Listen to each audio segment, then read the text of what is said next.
Hi, everyone. Welcome back. I hope you had a wonderful weekend.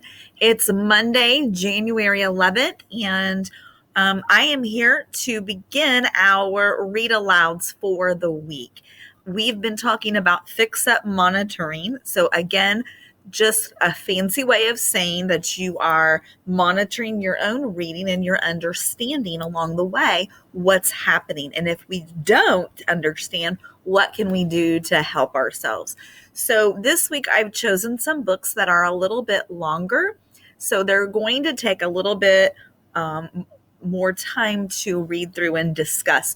So a couple of the books I've chosen, we're going to spend more than one day on. I'm going to kind of break it up into parts. So today, I'm going to start with a book that we'll also continue with through tomorrow, and it's called The Art of Miss Chew by Patricia Polacco.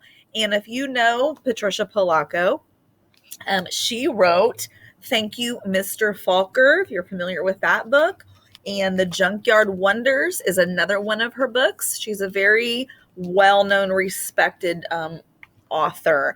And this is The Art of Miss Chew. So I'm going to read it. We'll kind of stop along the way a little bit, maybe try to think about our monitoring, our fix-up strategies if there's something that's not quite making sense or that we need to think about to help us understand. So here we go. The Art of Miss Chew. I discovered how much I loved art the summer I spent with my grandmother and father in Michigan. Grandma was an artist. She drew and painted so beautifully. Grandma even told me that I was a natural artist. So I couldn't wait to take art at school next fall when I got home to California. I only had one problem left: tests. Tests, I just couldn't seem to pass them. And that's kind of just the opening page to kind of get you hooked and help you to understand what the rest of the book is going to be about. I was back in California and I loved school. Hard to believe because once I had a lot of trouble reading, but not anymore. And I really liked my new teacher, Mr. Donovan. He was from Ireland and had sky blue eyes, a laugh that sounded like bells ringing, and a great Irish accent. He loved telling stories about his family back home, especially about his father. Seemed like he always had a smile on his face. But he didn't have a smile the day he handed back my first social studies test. I could feel my face get real hot when I unfolded it. An F again. The trouble was everyone read faster than me. Even though I knew the subject real well, I'd run out of time before I was finished. I started having stomach aches when I knew a weekly test was coming up. Mr. Donovan finally sat me down. You know the subject, Tricia. What you need is extra time. He started giving me the time I needed, and sure enough, I began passing tests. But that didn't help my other problem. There was no real art class in my new school, just art on a cart for 30 minutes once a week.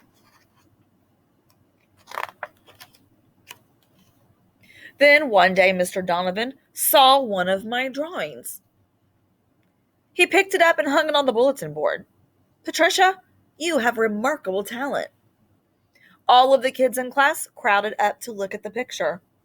Man, oh man, can you draw? Davy Mulford remarked. Wow, Rick Shub agreed. Even Neon Price, who never spoke to me because she was so popular, was impressed.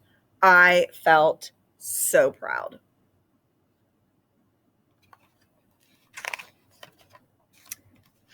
It wasn't a day later when Mr. Donovan told me about Miss Chew, head of the high school art department. She has a special program for young artists on Tuesdays and Thursdays. When I showed her your drawing, she said she wanted you in her special class. Now, what would you be thinking of that, Miss Trish? I loved drawing. Sometimes when I was drawing, I'd forget to breathe. I danced on air all the way home that day.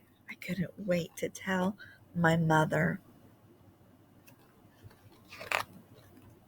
That first Tuesday, I'd never walked so fast in my life as I did to get to Miss Chu's class on time.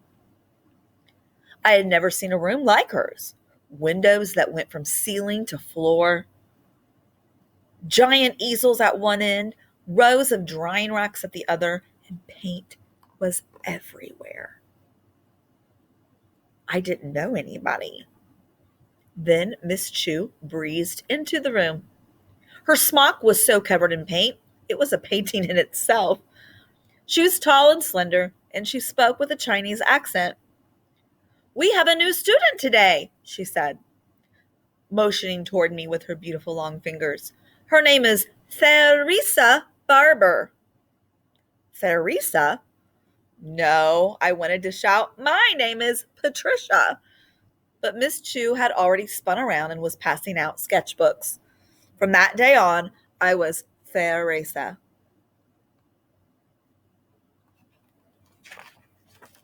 I could barely understand Miss Chu's accent. "In this class, we are going to learn to speak another language." She touched her heart. "The language of art." Art? A language? But Miss Chu went on. "It isn't spoken. It is the language of emotions and images. But first," she told us, "you need to learn to see." See. She plopped down 2 salt shakers in the middle of the table. "Open your sketchbooks, take up your pencils. Now, draw the shakers, but first, young friends, see them. Don't just look at them, see them."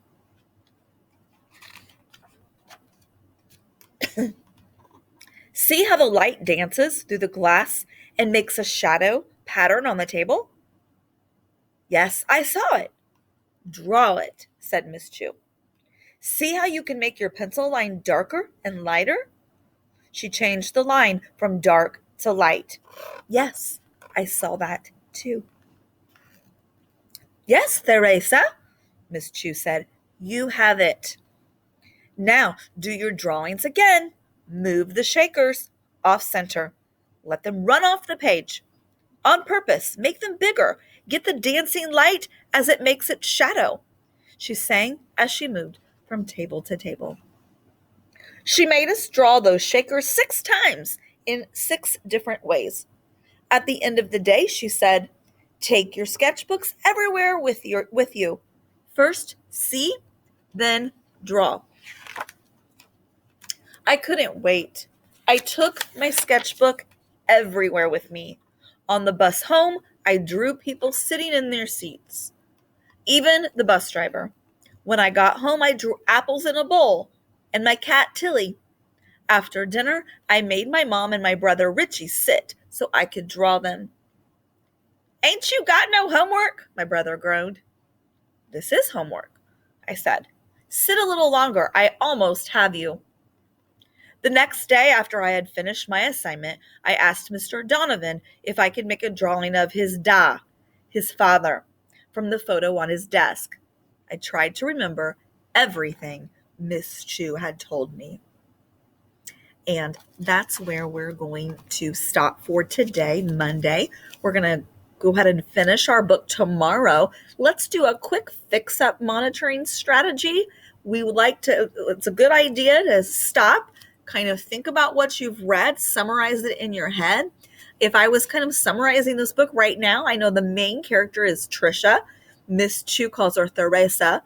And I know that she loves art, and she was given the opportunity to be enrolled in this special art class that Miss Chu was teaching. We also know that she lives in California, and her teacher's name is Mr. Donovan, and he was kind of a role model for her. And so she's learning to some different strategies through art to practice her own work and be able to show Miss Chu and Mr. Donovan. So that's kind of a summary so far. Tomorrow we will finish the book. We will kind of think about how the book unfolds again and how it comes to an end, and then do some more strategies there. So have a good rest of your day, and I'll see you tomorrow.